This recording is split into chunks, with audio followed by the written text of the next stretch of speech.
राज्यातील अनेक जिल्ह्यांमध्ये पुढील 5 दिवस पावसाचा अंदाज वर्तवला गेलाय। ऐन दिवाळीच्या दिवशी मुंबईसह उपनगरांमध्ये जोरदार पाऊस कोसळला। कोकण, मराठवाडा, विदर्भाला मुसळधार पावसाचा इशारा दिला गेलाय। सणासुदीत आलेल्या वादळी पावसाने अनेकांची तारांबळ मात्र उडवली। आणखी तपशील घेऊयात प्रतिनिधी धनंजय दळवी यांच्याकडून। धनंजय, काल लक्ष्मीपूजनाच्या संध्याकाळी अनेक ठिकाणी जोरदार पाऊस कोसळला राज्यभरात। या पुढच्या 5 दिवसासाठी सुद्धा पावसाचा इशारा कायम आहे।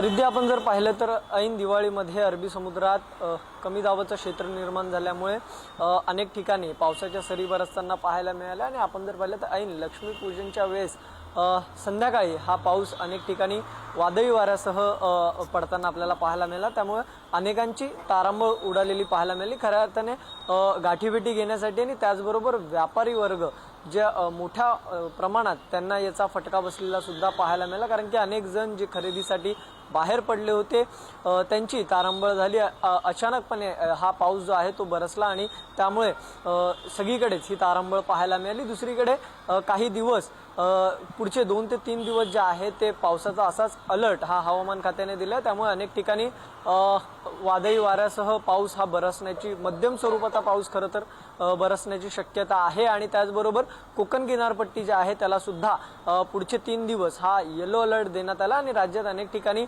हवामान खात्याने या हलक्या ते मध्यम स्वरूपाच्या सरी बरसणार असा अंदाज जो आहे तो व्यक्त केला आहे। रिद्धी जी, धन्यवाद सगळ्या माहितीसाठी धनंजय।